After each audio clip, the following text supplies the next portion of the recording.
দেখেন গরুর পূজা কিভাবে শুরু হয় পৃথিবীতে প্রথম। বনি ইসরায়েলের এক দুষ্ট লোক ছিল, নাম সামিরি। সে সবাইরে বলল তোমাদের স্বর্ণগুলো ফালাও। স্বর্ণগুলো ফেললো, বনি ইসরায়েলের স্বর্ণগুলোকে গলিয়ে গরুর বাচ্চা বানালো, গোবৎস। জিব্রাইল আলাইহিস সালাম যে জমিনে এসেছিলেন, ওই ফেরেশতার পায়ের নিচের একটু মাটি সে বুদ্ধি করে প্যাকেটে রেখে দিছিল।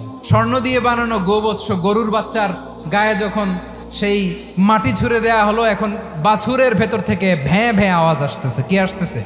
সবাই তো অবাক। সামিরি বলে, আরে তোমরা যে 70 জন দিয়ে মুসা আলাইহিস সালাম রে পাঠাইছো ওইদিকে, এত ঘুরতেছে, আল্লাহরে খুঁজে পায় না, আল্লাহ তো এটার ভিতরে ঢুকছে। নাউজুবিল্লাহ, এটার ভিতরে সেজদা দাও। এই সেজদা দিয়ে গেল। হারুন আলাইহিস সালাম তাদেরকে বুঝালেন, শিরক করো না, আল্লাহরে ভয় করো। শুধু এতটুকুই তিনি বুঝালেন, দাওয়াতি কাজ পালন করলেন, কিন্তু প্রতিরোধ করেন নাই। এই ঘটনা থেকে শিক্ষা কি? শিক্ষা হচ্ছে, আপনি শিরকের আড্ডাখানা দেখলেও বৃহৎ স্বার্থে তাওহীদের দাওয়াত দিবেন, প্রয়োজনে আপনি ঐক্য নষ্ট করবেন না। সুবহানাল্লাহ পড়বেন না?